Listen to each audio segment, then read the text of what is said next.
dewasa baru diutus. Pertanyaannya, pengutusan Yesus itu sama nggak sih dengan nabi-nabi lain? Berbeda. Dasarnya apa? Yohanes 6 ayat 38. Ini yang sangat spesifik berbeda dengan nabi-nabi lain.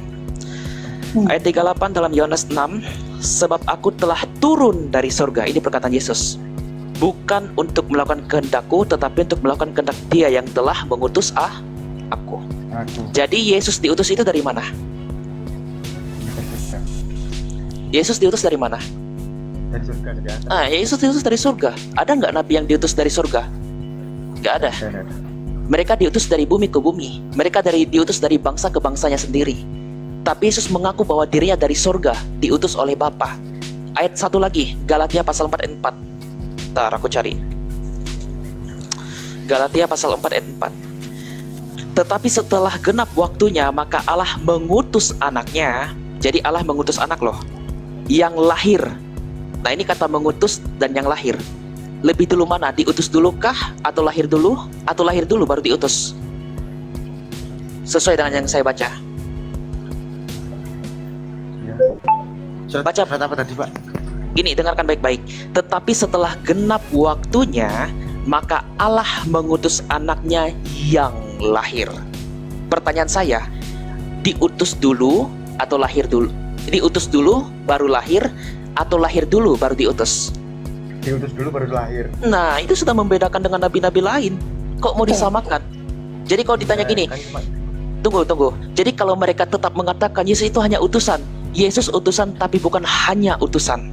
Kami menolak istilah kata hanya utusan. Kenapa? Pengutusan Yesus berasal dari sorga untuk lahir, berbeda dengan nabi antum, dengan nabi-nabi yang lain. Diutusnya lahir dulu baru diutus. Dia harus berkembang dulu. Tapi pertanyaannya, sebagai apa sih Yesus diutus ini? Posisinya sebagai apa sih sebelumnya? Ya, sebagai firman Yesaya 55 ayat 11. Firmanku yang keluar dari mulutku akan berhasil dan tidak sia-sia.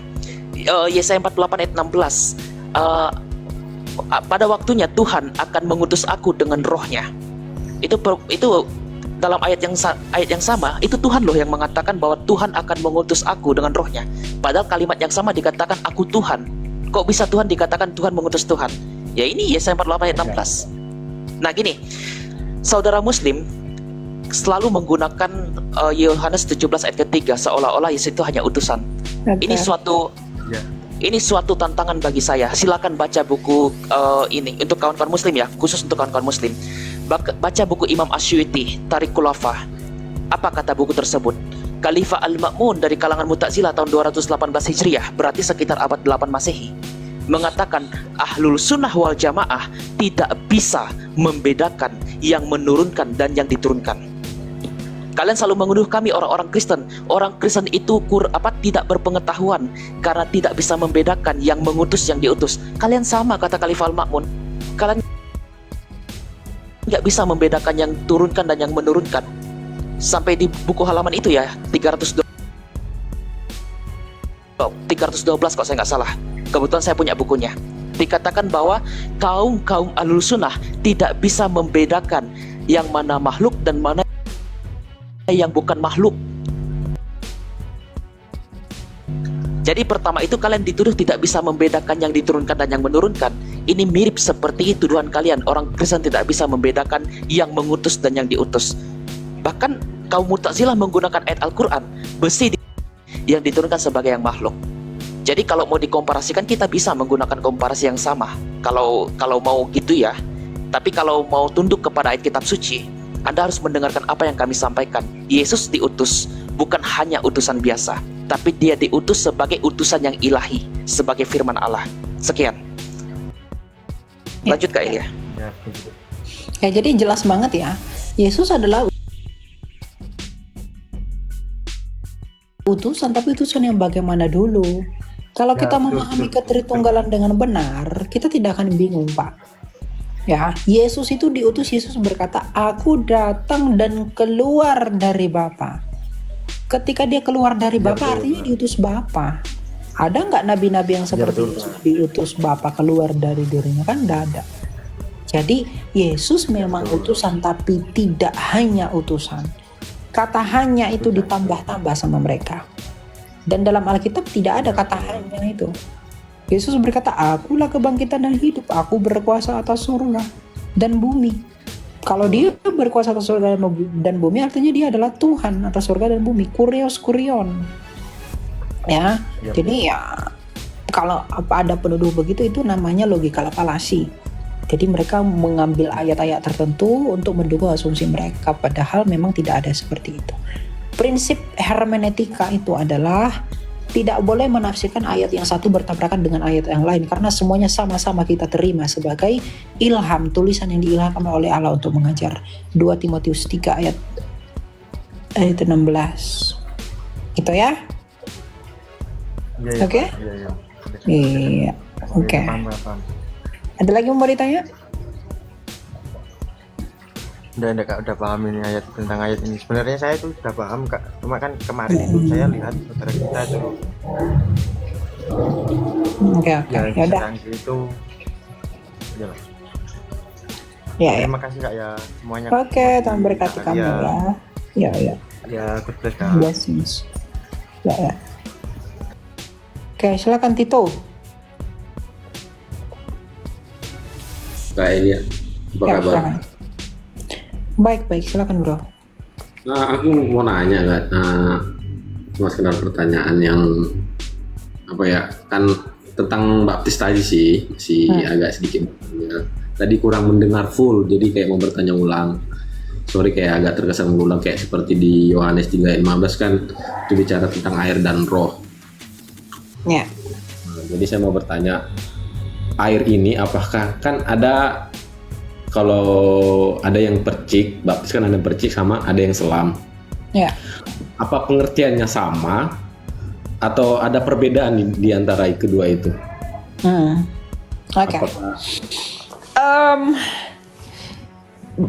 Antara tuang dan percik itu mungkin argumentasinya sama dengan membantah pernyataan orang yang selalu memutlakkan selam. Ya. Tapi kalau kita lihat di dalam kitab Didache yang adalah kitabnya tradisi para rasul, ada 3 metode baptisan yang diterima. Ada selam, ada percik, ada tuang. Meskipun yang utama adalah selam, tapi percik dan tuang itu adalah solusi kedua. Ya. Conditional dan situationally.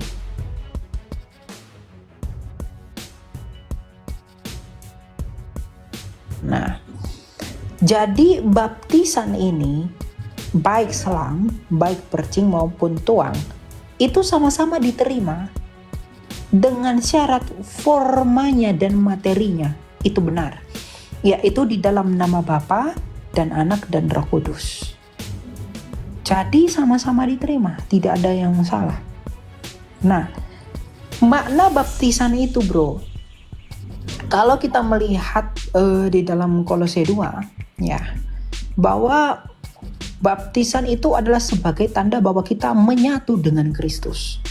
Ya, menyatu dengan Kristus itu sering digunakan teman-teman yang baptis selam. Menyatu dengan Kristus. Nah, di sisi lain, orang yang percik dan tuang itu memahami baptisan itu sebagai pengurapan. Metrai, sama seperti imam perjanjian lama, dia diurapi dengan minyak sebagai tanda dia milik Allah. Maka orang yang percaya itu ditandai sebagai milik Allah, diurapi dari atas dengan air. Sama seperti Roh Kudus yang mengurapi dari atas, maka dia diurapi dengan air. Dan itu dipahami sebagai baptisan. Dan baik percik ataupun tuang dengan selam itu sama-sama menyimbolkan tanda pertobatan dan meterai. Dan sama-sama mengandung misteri yang tidak bisa kita jelaskan di dalam baptisan itu.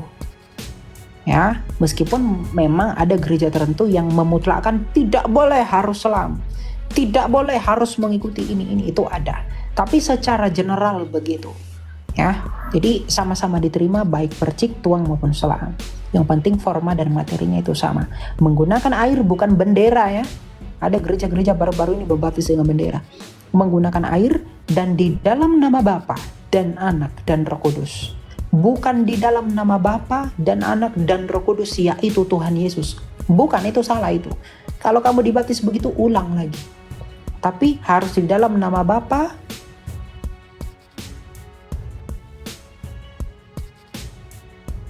dan Anak dan Roh Kudus. Udah, gitu ya. Oke, thank you KR. Ya, ada lagi yang mau kamu tanyakan? Boleh dong Yohanes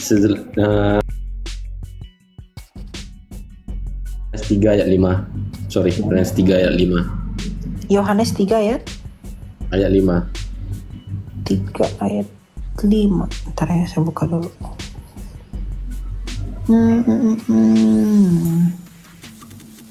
Ya, jawab Yesus kepadanya, aku berkata kepadamu, sesungguhnya jika seorang tidak dilahirkan dari air dan roh, ia tidak dapat masuk ke dalam kerajaan Allah. Betul, air, roh, dan api itu saksi di bumi ini.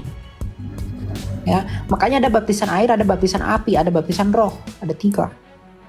Ya, jadi kalau kamu tidak dilahirkan dari air dan roh, ya kamu tidak bisa dalam kerajaan Allah. Makanya forma baptisan itu harus dengan air, nggak boleh pakai Pepsodent atau mungkin pakai bendera, itu nggak boleh. Dan roh, artinya baptisan air dan baptisan roh itu satu paket, nggak bisa dipisah. Ketika kamu dibaptiskan dengan air, otomatis secara misteri roh itu juga membaptis kamu. Dan di dalam roh itu yang memeteraikan kamu, kan Tuhan Yesus bilang begini, aku roh yang keluar dari Bapa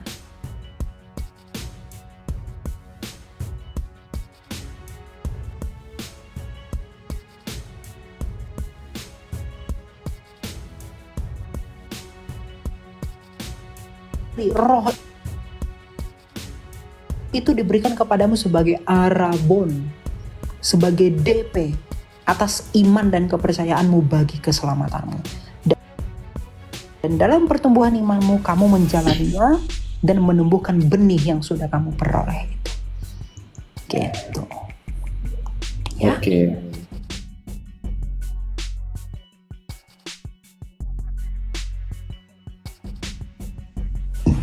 Ian?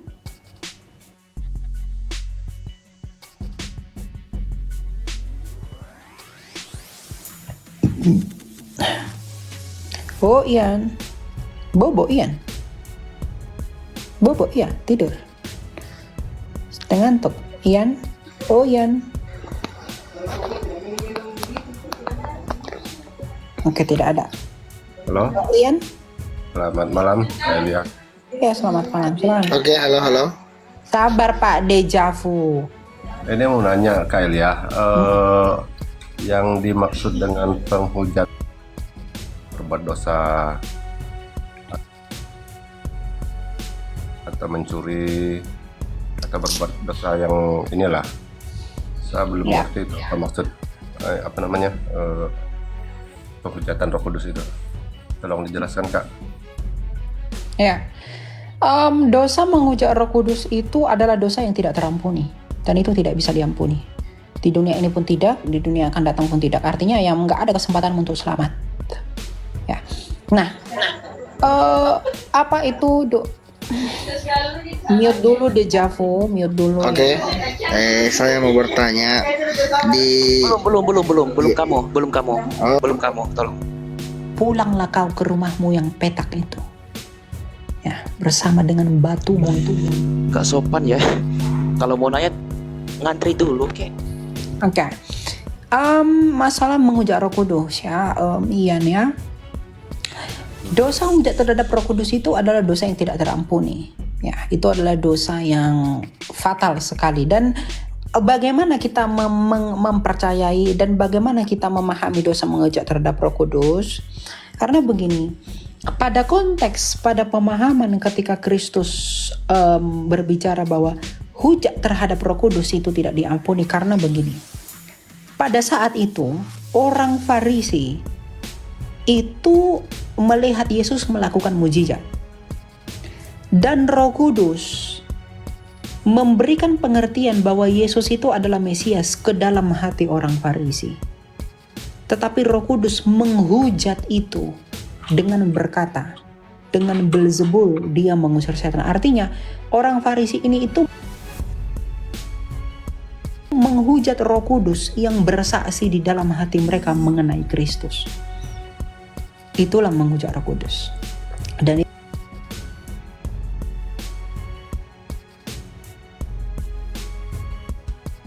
mati karena Roh Kudus itu selalu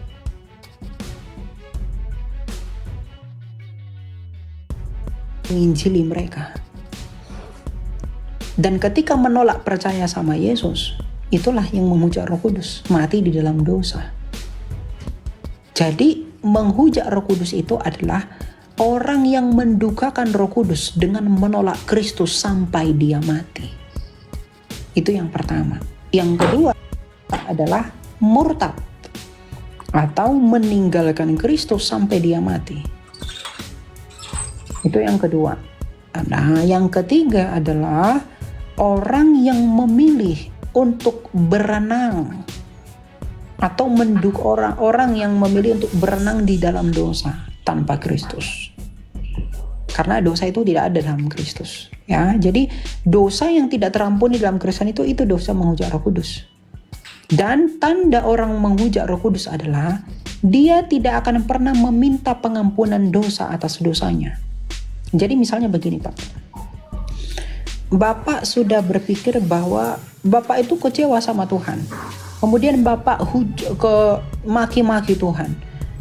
Oh Tuhan, kamu begini bla bla bla segala macam. Roh Kudus Bapak kata-katain bla bla bla. Tapi setelah itu Bapak merasa berdosa dan minta ampun sama Tuhan. Itu belum hujat Roh Kudus. Kenapa? Karena yang membuat Bapak untuk minta ampun dosamu. Karena Roh Kudus itu adalah menginsafkan dosa. Jadi kalau orang yang udah menghujat Roh Kudus, dia tidak pernah insaf akan dosanya. Itu tanda orang menghujat Roh Kudus. Jadi kalau kita sejahat apapun kita, sedegil apapun kita, apapun yang kita katakan tentang Tuhan, ketika kita sedang dalam keadaan